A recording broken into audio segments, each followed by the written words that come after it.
Now, parents who've been bereaved or children who've lost their parents through the infected blood scandal will now receive an interim payment to recognise their loss. This follows a report from the inquiry into thousands of patients who were infected with HIV and hepatitis C through contaminated blood products in the 1970s and 1980s. Well, let's cross live now to our correspondent, Ashna Hurynag, who was at the inquiry this morning. And Ashna, a series of recommendations from Sir Brian Lang's staff. So what's he had to say?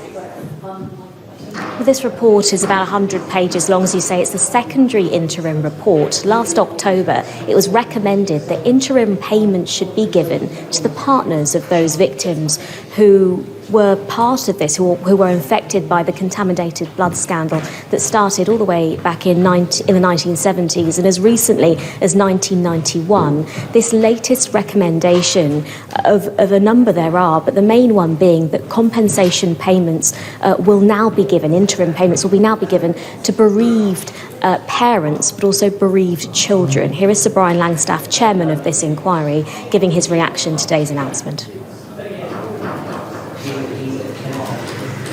My conclusion is that wrongs were done at individual, collective, and systemic levels.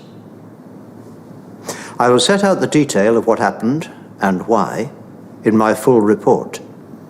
But my judgment is that not only do the infections themselves and their consequences merit compensation, but so too do the wrongs done by authority, whose response served to compound people's suffering. Well, someone who can give me a little bit of reaction to this announcement is Rosemary, whose son Nicholas, or Nicky as you knew him, passed in 1999. Is that right? 1999, yes, when he was 25. Your reaction to today's announcement, please, Rosemary. Well, this has been a long time coming for parents to get recognition of their losses and acknowledgement for their children's lives and their children's suffering. Not all parents still will not gain anything from this, but for those whose children were young children, were not in relationships, at long last, their children's lives have been recognised and acknowledged. It's taken a long, long time to get to this place.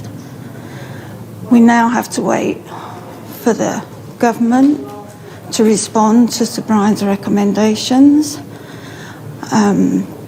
Hopefully that will be done in a timely fashion. And that is the hope, that now the government will review, the Paymaster General will then hopefully implement some of those payments. Rosemary, thank you very much. And that is the plan now, that they will review those recommendations as outlined by Sir Brian Langstaff, and hopefully for people like Rosemary, there will be some justice done. Ashna, thanks very much.